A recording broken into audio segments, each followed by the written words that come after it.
Hello दोस्तों, inspired point में आपका स्वागत है। एक समय की बात है। नगर में रहने वाला कबीर नाम का एक लड़का अपनी जिंदगी से बहुत निराश था। उसकी निराशा का कारण यह था कि वह अब तक कुछ भी नहीं कर रहा था। उसके माँ बाप उसे ताने मारते कि तेरे सारे मित्र कुछ ना कुछ कर रहे हैं, लेकिन तू अभी भी घर में ही बैठा हुआ है। मित्रों के बीच भी अक्सर उसका मजाक ही बनता। वह कहीं जाता तो लोग उससे पूछते कि क्या कर रहे हो। उसे यह बताने में बड़ी शर्म आती कि अभी वह कुछ भी नहीं कर रहा। धीरे धीरे उसने रिश्तेदारों के यहाँ जाना और लोगों से मिलना जुलना कम कर दिया। वह ज्यादातर समय अपने घर में ही बैठा रहता। वह अकेले में रोता, भगवान को कोसता और अपनी किस्मत को दोष देता। अब उसे अपनी जिंदगी बोझ लगने लगी थी। कभी कभी वह सोचता कि जब वे कुछ करने के लायक ही नहीं है तो फिर उसके जिंदा रहने का भी क्या फायदा। उसे तो मर जाना चाहिए। एक दिन वे अपने नगर की एक सड़क से गुजर रहा था। तभी उसने देखा कि एक गुरु दुख के ऊपर प्रवचन दे रहे हैं।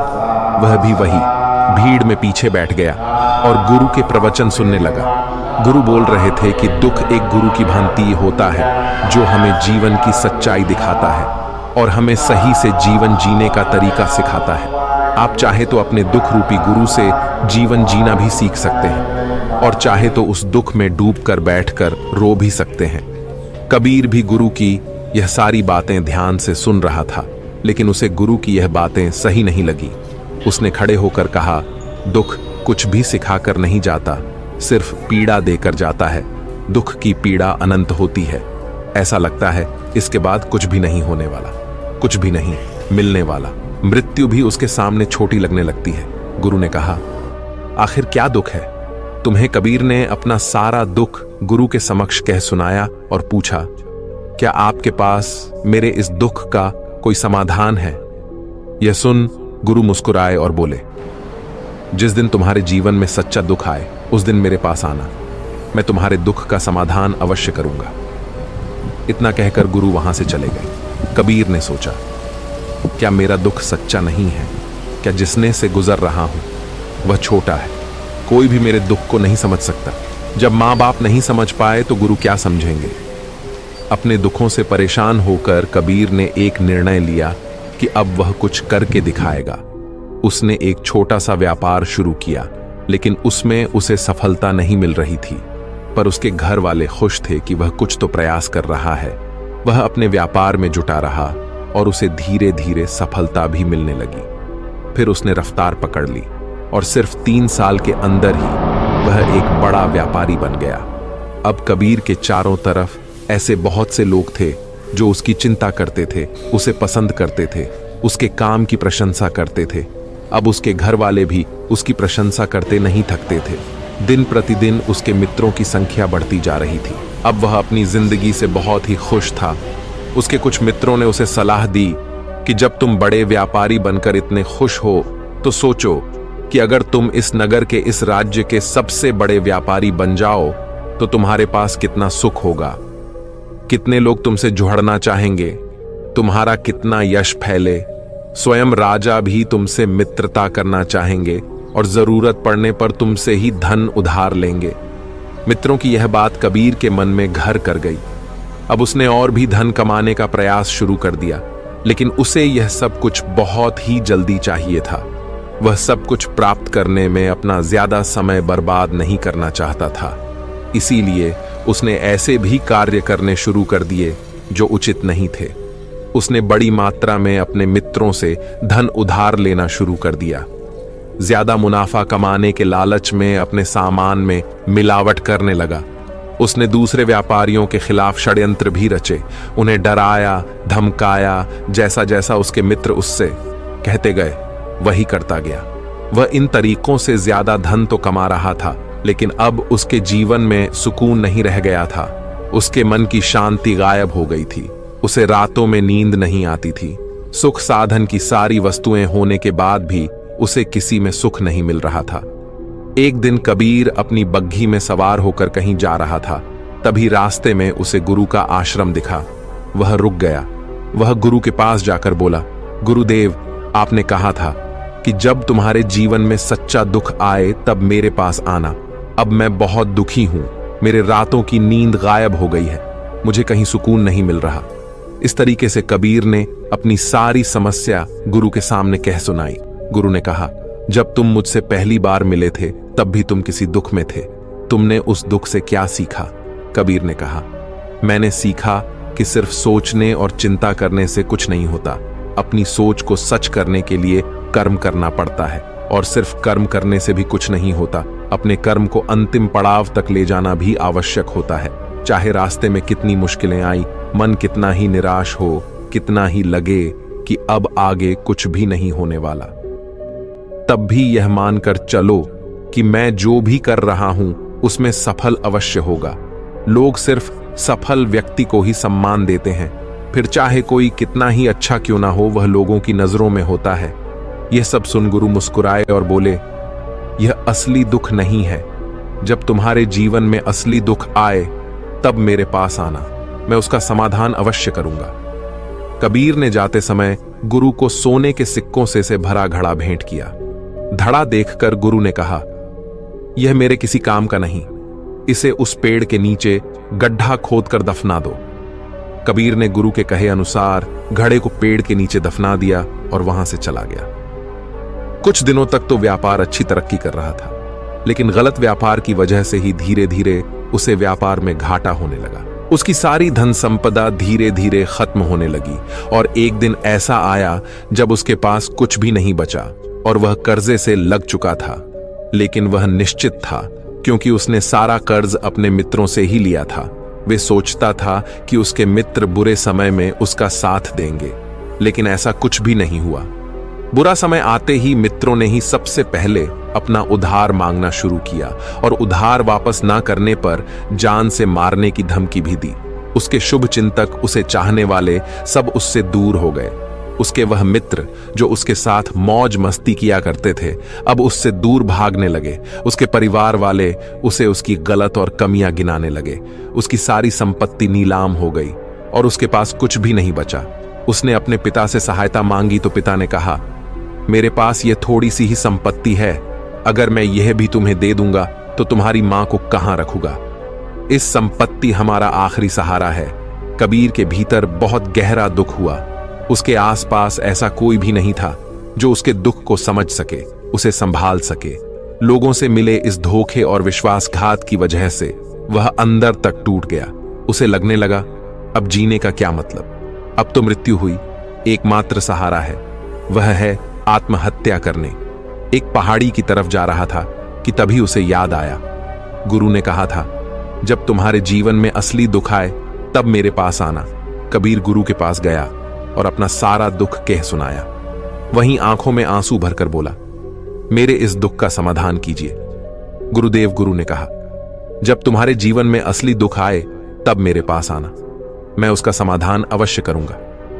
कबीर ने कहा, क्या अभी जो मेरे जीवन में घट रहा है वह दुख नहीं है?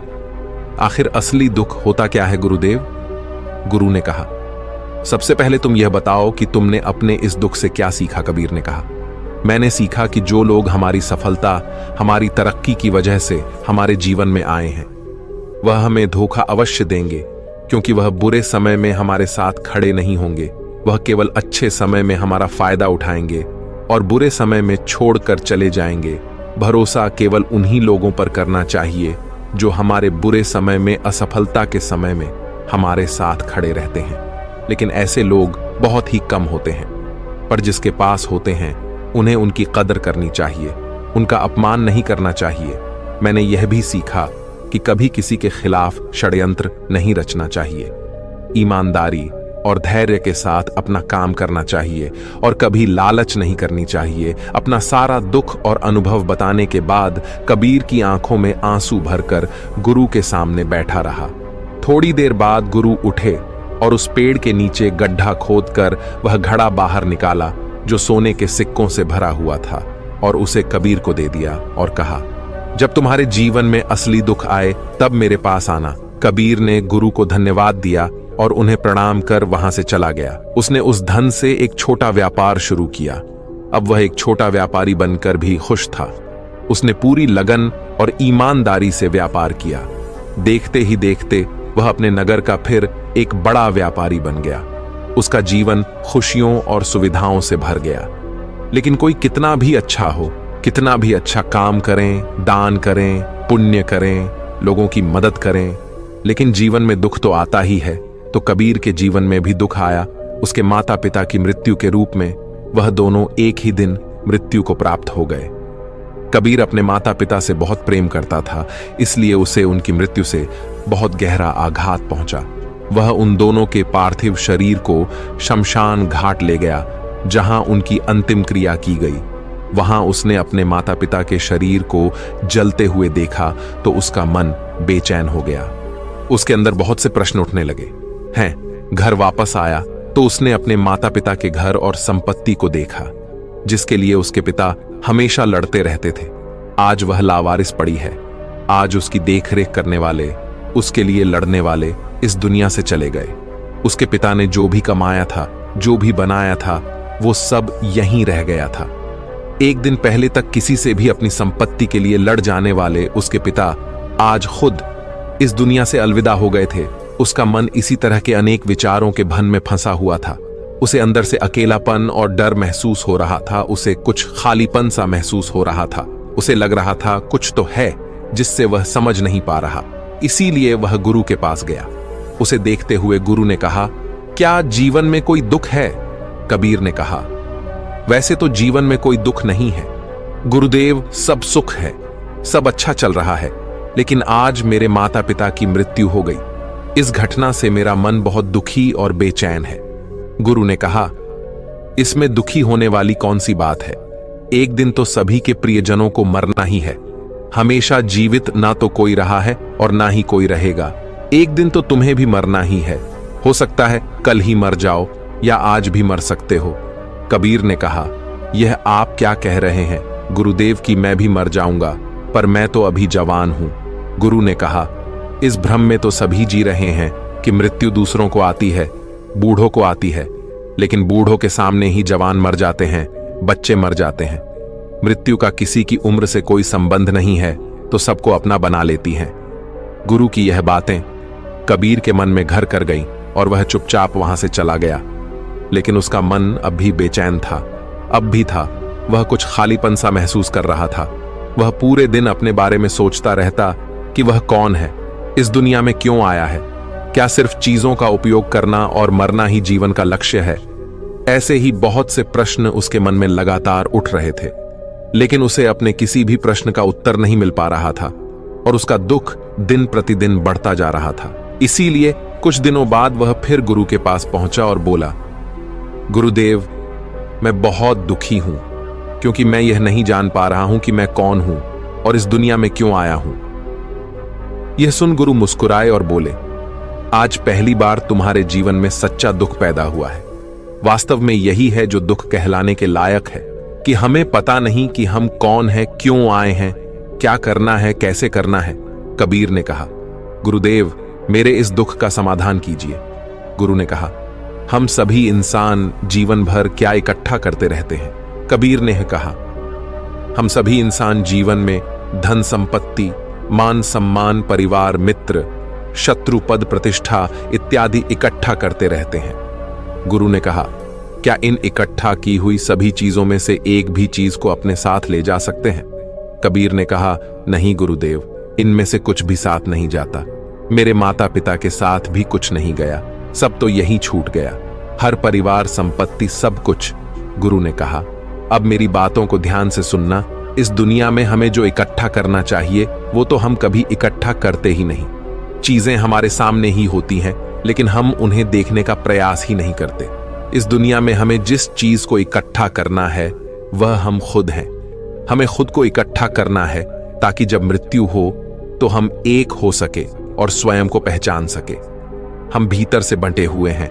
हम बंटे हुए हैं प्रेम में, नफरत में, क्रोध में, जलन में, क्रूरता में, धन में, संपत्ति में, पद में, प्रतिष्ठा में, मान में, पहचान में, धर्म में, जाति में, ऐसे ही सैकड़ों हजारों चीजों, और वास्तव में हम बंटे हुए हैं।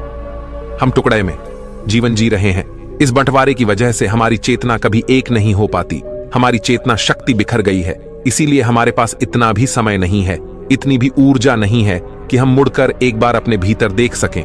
वास्तव में जिस धन की कमी, सुविधाओं की कमी, मान सम्मान की कमी को लोग दुख समझते हैं और जीवन भर उसे दुख बोलकर रोते रहते हैं और उनका समाधान खोजने का प्रयास करते रहते हैं, उन्हें उसका समाधान कभी मिलेगा ही नहीं। क्योंकि जिन्हें लोग दुख कहते हैं वह असली दुख है ही नहीं। वह तो सिर्फ इंसान की चाहत है, उसकी इच्छा है, जिसकी पूर्ति कभी नहीं की जा सकती। इसीलिए यहां व्यक्ति को ऐसे दुखों का कभी समाधान मिला ही नहीं। इसीलिए इन सब के ऊपर अगर अपने दुखों का परम समाधान चाहिए तो सबसे पहले अपने आप को इकट्ठा करो, अपनी ऊर्जा को इस संसार से वापस खींच और एकत्रित करो। अपने ऊपर ध्यान दो, खुद पर ध्यान लगाओ। मृत्यु से पहले अपने आप को पहचान लो। ऐसे ही बिखरे हुए मत चलो, कबीर नहीं कहा। तो क्या गुरुदेव, हमें यह संसार छोड़ देना चाहिए, अपनी सभी इच्छाओं को मार देना चाहिए, किसी से प्रेम नहीं करना चाहिए, धन संपत्ति नहीं इकट्ठा करनी चाहिए, मान सम्मान की आशा छोड़ देनी चाहिए? गुरु ने कहा, एक बिखरे हुए मनुष्य के अंदर से कामनाएं, इच्छाएं और वासनाएं ऐसे ही निकलती हैं जैसे पहाड़ से कोई पत्थर गिर रहा हो, जिस पर पहाड़ का कोई नियंत्रण नहीं है, सिवाय देखने, परेशान होने और कुछ खोने के। इसी प्रकार एक बिखरे हुए मनुष्य की इच्छाएं अनियंत्रित और दुखदायी होती हैं। उसका अनियंत्रित मन कुछ भी इच्छाएं और कल्पनाएं करता रहता है और दुखी होता रहता है। लेकिन जब व्यक्ति एकत्रित हो जाता है तो वह जो भी करता है सब उसके नियंत्रण में रहता है, तभी इच्छाएं भी उसकी इच्छा से निकलती हैं। कबीर ने कहा, गुरुदेव, आपने मेरे सच्चे दुख का समाधान कर दिया। आपका बहुत बहुत धन्यवाद। आज से मैं खुद को एकत्रित करने का प्रयास करूंगा। गुरु ने कहा, मानव शरीर में बहुत ऊर्जा है, बहुत शक्ति है, पर यह बेकार के कामों में बर्बाद कर रह गई है, चीजों में लगी रहती है।